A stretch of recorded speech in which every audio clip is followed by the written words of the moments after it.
सन्तान चाहिँ अनन्तको जीवन हो। अनि प्रभु येशू ख्रीष्ट यस संसारमा हामी मानिस जातिको पापको अधर्मको मूल्य तिर्नलाई यस संसारमा आउनुभयो र हाम्रो पापको निम्ति उहाँ बलिदान हुनुभयो ताकि हामीले चाहिँ अनन्तको जीवन जिउन सकौँ भनेर।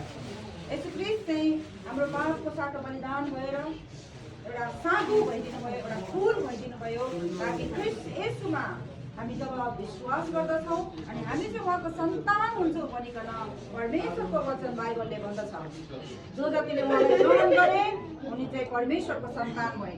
आज हाम्रो आमा श्रीमाले पनि यीशुलाई ग्रहण गर्नुभयो अनि उहाँ चाहिँ परमेश्वरको छोरी हुनुभएको छ र परमेश्वरले उहाँलाई एउटा स्वर्गको हकदार बनाउनु भएको छ, स्वर्गको अधिकारी बनाउनु भएको छ।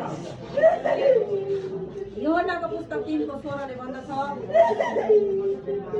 जतिजनाले मलाई विश्वास गरे तिनीहरूलाई परमेश्वरले अनन्तको जीवन दिनुभयो। अनि साथै यो हाम्रो शरीर चाहिँ आज मृत्युमा जान्छ तर हाम्रो आत्मा चाहिँ कहिले पनि मर्दैन भनिकन बाइबलले बताउँदछ है। अनि हामी जीवित छँदा नै हामीले परमेश्वरमा हामी सर्नु पर्दछ। जब हामी जीवित छँदै परमेश्वरमा सर्छौँ भने चाहिँ हाम्रो आत्मा चाहिँ बाँच्छ। एउटा बिरुवा पनि हामीले जिउँदो हुँदाखेरि नै सानो हुनेदेखि त्यो बिरुवा बाँच्छ। त्यसरी नै जीवित हुँदा नै जब हामी परमेश्वरलाई विश्वास गर्छौँ भनेदेखि चाहिँ हाम्रो आत्मा चाहिँ परमेश्वरमा बाँच्दछ।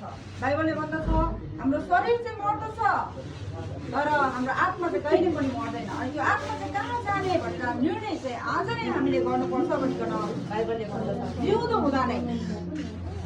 अनि जीवित हुँदा नै तपाईँ र मैले परमेश्वरलाई आज हाम्रो स्वर्गको बाटो रोज्यौँ भनेदेखि चाहिँ त्यो आत्मा चाहिँ अनन्त स्वर्गमा जाँदछ भनिकन बाइबलले बताउँदछ।